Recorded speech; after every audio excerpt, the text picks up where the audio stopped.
미가 7장 18절 주와 같은 신이 어디 있으리까? 주께서는 죄악과 그 기업의 남은 자의 허물을 사유하시며 인애를 기뻐하심으로 진노를 오래 품지 아니하시나이다. 다시 우리를 불쌍히 여기셔서 우리의 죄악을 발로 밟으시고 우리의 모든 죄를 깊은 바다에 던지시리이다. 주께서 옛적에 우리 조상들에게 맹세하신 대로 야곱에게 성실을 베푸시며 아브라함에게 인애를 더하시리이다. 아멘. 구약성경 미가서의 결론 부분을 읽었습니다. 한마디로 말해서 하나님이 진노를 거두실 것을 약속하신 내용입니다. 미가가 누구인지 1장 1절에 보면 나와 있습니다. 요담, 아하스, 히스기야 시대에 예루살렘과 사마리아에서 선지자로 활동했던 사람이었습니다. 요담 왕, 아하스 왕, 히스기야 왕 때 그 시대에 활동했던 선지자가 또 한 명 있는데 그 사람은 너무나도 유명한 이사야 선지자입니다. 미가와 이사야 선지자가 동시대에 활동했습니다. 이사야 선지자는 불행한 선지자였습니다. 평생을 하나님 말씀을 외쳤는데 사실은 예루살렘은 선지자의 말을 경청하지 않습니다. 끝까지 경청하지 않습니다.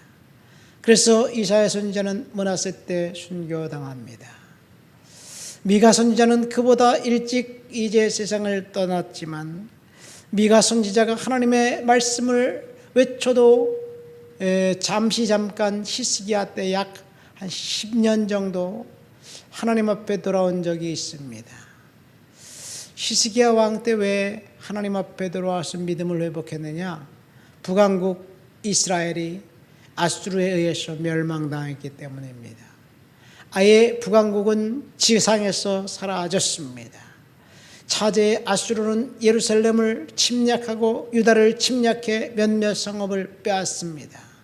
그래서 히스기야 왕은 할 수 없이 막대한 전쟁 배상금을 물어주고 그리고 화친을 청합니다. 아수르 왕 사네립은 돈은 받고 화친은 거부합니다. 그래서 할 수 없이 히스기야 왕은 하나님 앞에 나가 기도한 거예요. 이사야 선지자의 조언을 듣고 하나님의 성전에 나가 기도하는데 하나님이 이상한 방법으로 아수르 병사 18만 5천 명을 하룻밤 사이에 다 송장이 되게 합니다. 아수르 왕은 그 길로 고국으로 이제 돌아갔다가 이 신전에 니므롯 신전에서 살해당해 죽고 아수르는 서서히 국운을 다합니다. 히스기야 왕이 하나님 앞에 돌아왔던 이유는 환난과 재난과 역경 때문이었습니다. 그가 죽을 병이 들고 이제 하나님 앞에 기도하고 병이 낫고 난 다음에 15년간의 행적은 묘합니다.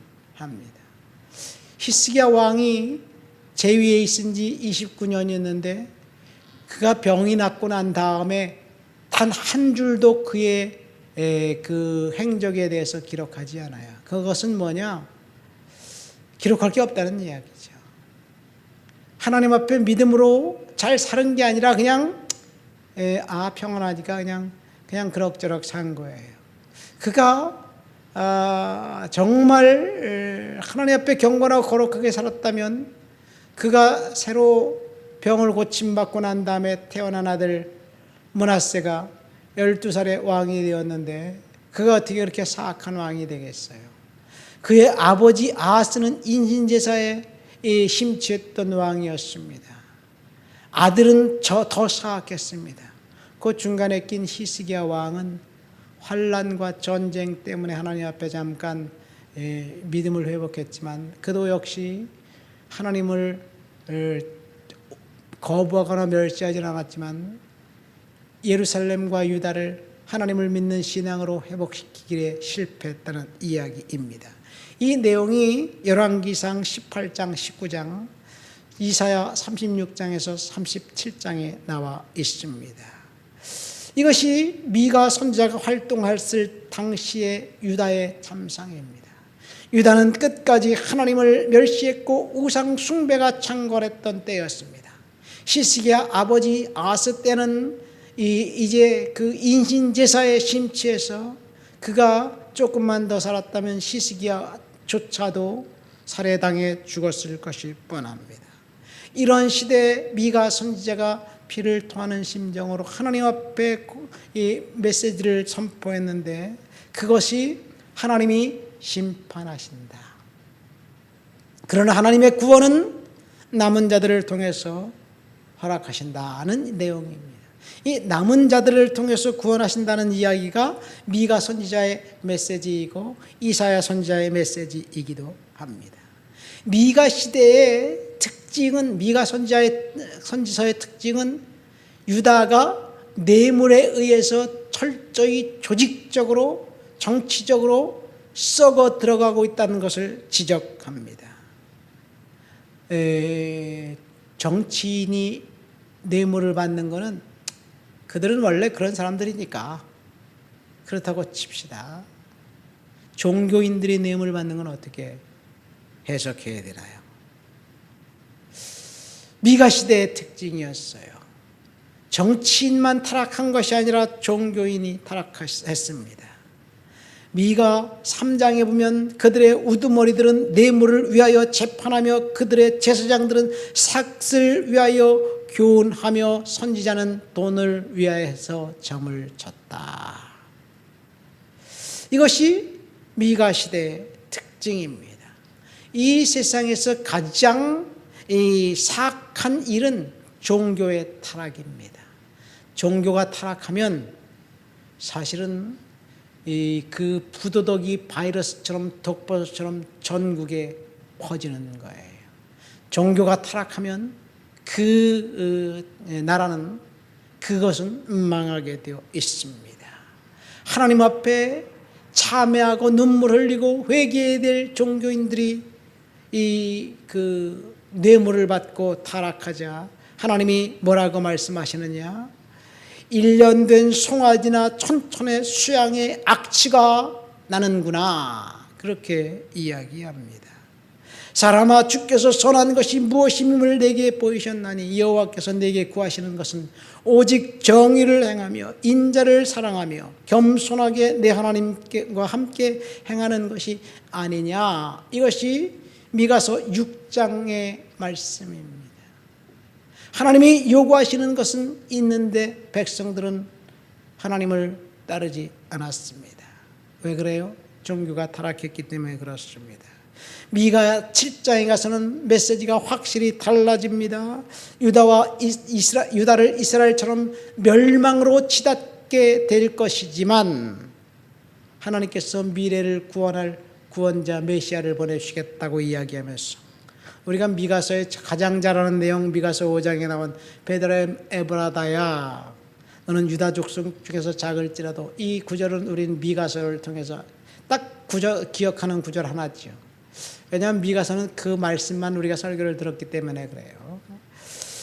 그런데 이 미가서 그 5장 3절에 그러므로 여인이 해산하기까지 그들을 붙여두시겠고 그 후에는 그의 형제 가운데 남은 자가 이스라엘 자손에게 있을 것이다. 남은 자를 이야기합니다. 오늘 7장은 하나님께서 진노를 거두셨다는 이 내용으로 남은 자들을 통해서 하나님께서 역사하시고 일하신다는 이야기입니다. 남은 자, 하나님께서 저와 여러분들을 통해서 일하신다는 이야기죠. 남은 자 사상은 이사야 선지자가 아예 아들을 남은 자라고 졌습니다. 스알 야숲이라고 아들의 이름을 줬어요. 남은 자다 그렇게 줬습니다. 중요한 것은 하나님이 유다를 심판하지만 그 그루터기 중에 몇몇 남은 자들을 통해서 새로운 일을 도모하신다는 약속입니다. 이것이 이사야 선지자의 메시지이고 그리고 미가 선지자의 메시지입니다. 바울이 이런 로마서 9장에 보면 이스라엘 백성들이 분명히 하나님 앞에 선택받은 백성인데 왜 예수를 믿지 않고 그들이 구원받지 못할까? 하나님이 버리셨을까? 라는 의문을 가지고 이야기하고 논증을 합니다. 바울의 논증 로마서 9장에 보면 하나님께서 유다 백성들이 선택받은 아브라함의 자손이지만 그들이 구원받지 예수 믿지 못하고 구원받지 못하는 것은 남은 자 사상 때문에 그런데 그 남은 자는 영적인 아브라함의 후손들을 이야기한다는 이야기예요. 그러니까 하나님의 작정은 혈통을 통한 아브라함의 후손이 아니라 예수 그리스도를 믿는 믿음의 후손들을 통한 구원을 이야기합니다. 그것이 남은 자입니다. 저와 여러분들이 하나님 앞에 선택받은 남은 자입니다. 우리가 영적으로 볼 때 아브라함의 후손이고 이제 이삭과 야곱의 후손이 되었습니다. 예수 그리스도의 복음과 보혈의 은혜 때문에 그렇습니다. 육체적인 혈통은 중요하지 않습니다. 왜요? 이 심판은 우리가 선택해서 심판받습니다. 죄를 선택하면 심판받는 거예요.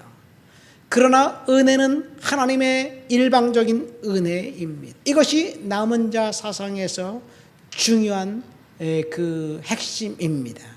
이 이스라엘 백성들 죄를 선택해서 멸망당했습니다. 유다 백성들 죄를 선택해서 심판받았습니다. 결국 국가는 사라졌습니다. 그러나 하나님께서 남은 자를 통해서 구원하신다는 것은 그들의 선택이 아니에요. 하나님의 일방적인 은혜입니다. 이것이 하나님이 진노를 거두신 이유입니다. 저와 여러분들이 하나님 앞에 죄를 선택한다면 우리는 반드시 심판받고 멸망당할 거예요. 죄에 대한 대가는 혹독합니다. 심판의 결과는 처참합니다. 이스라엘은 국가 자체가 사라졌고 유다도 사라졌고 그리고 하나님을 떠난 그 백성들은 심판받을 수밖에 없었습니다. 그러나 하나님의 은혜는 일방적으로 하나님이 원하시는 사람에게 허락하시는 거예요. 여러분, 우리가 선택할 수 없는 상황은 은혜입니다. 저와 여러분들이 대한민국에 태어난 것 하나님의 은혜지요. 똑같은 민족, 똑같은 언어, 똑같은 그 전통을 갖고 있는데 어떤 사람은 북한에서 태어났어요. 우리가 부모를 선택할 수 있나요? 우리가 선택할 수 없는 것은 은혜의 영역입니다. 하나님의 자녀가 된 것 은혜입니다. 그러나 잊지 마십시오. 유다가 멸망당한 것은 자신들이 선택한 결과입니다. 불순종을 선택했고 하나님을 거부했고 우상을 숭배하기로 결정했고 선택했기 때문에 심판이 임한 거예요. 성경은 분명히 경고하고 있습니다. 동성애는 죄예요. 하나님 앞에 가증한 죄입니다. 그러나 요즘 오늘날 사람들이 동성애를 죄가 아니다. 그것은 선천적으로 그렇게 태어난 것이다. 그렇게 주장하면서 선택을 합니다. 삶의 일부다. 선천적으로 그렇게 태어났다. 동성애를 옹호해야 된다. 이 문제 지지해 줘야 된다. 이 문제에 대해서는 반대하지만 할 수 없어요. 사람들이 그렇게 선택하게 되는데 어떻게 하겠어요? 거기까지는 어떻게 할 수 있겠어요?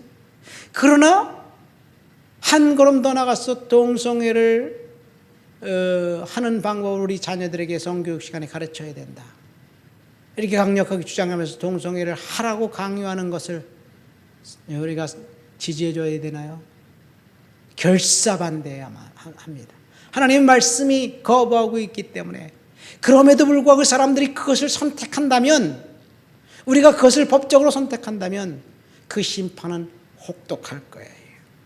중요한 것은 우리가 용납할 수 없는 것까지 용납하는 것. 하나님의 말씀을 거부한다면 심판이 임합니다.